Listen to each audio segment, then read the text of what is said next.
এই লোকটিকে দৈত্য দানবেরা ধরে পিষে ফেলে। অনেক বছর আগে প্রাচীরের একদম ওপারে আটকানো ছিল কিছু ভয়ঙ্কর দৈত্য, যারা হঠাৎই একদিন সেই বিশাল প্রাচীর ভেঙে শহরের ভেতরে ঢুকে পড়ে। তারা ক্ষিপ্রগতিতে আক্রমণ চালায় মানুষের ওপর। মানুষজন প্রাণ বাঁচাতে পালিয়ে যায় এক একটি ঘরের মধ্যে, কিন্তু সেখানেও রক্ষা মেলে না। দৈত্যরা গিয়ে সবাইকে পিষে ফেলে। তবুও ভাগ্যক্রমে একজন বেঁচে যায়। সে যখন বাইরে আসে, দেখে চারদিকে শুধু ধ্বংসস্তূপ, নিঃসঙ্গতা, ভয় আর নীরবতা।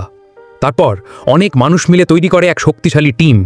তারা কঠিন ট্রেনিং নেয়, তীর, ধনুক, তলোয়ার সব কিছুতে দক্ষতা অর্জন করে। এই দৈত্যদের শেষ করে দেওয়া লক্ষ্য। অবশেষে শুরু হয় এক ভয়ঙ্কর যুদ্ধ। তারা যুদ্ধ করে সাহস আর কৌশলে। আকাশ কাঁপানো চিৎকার, ধুলোর ঝড়, তারা হাল ছাড়ে না। শেষ পর্যন্ত অনেক ত্যাগের বিনিময়ে তারা জয়ী হয়, ধ্বংস করে দেয় সব দৈত্যকে।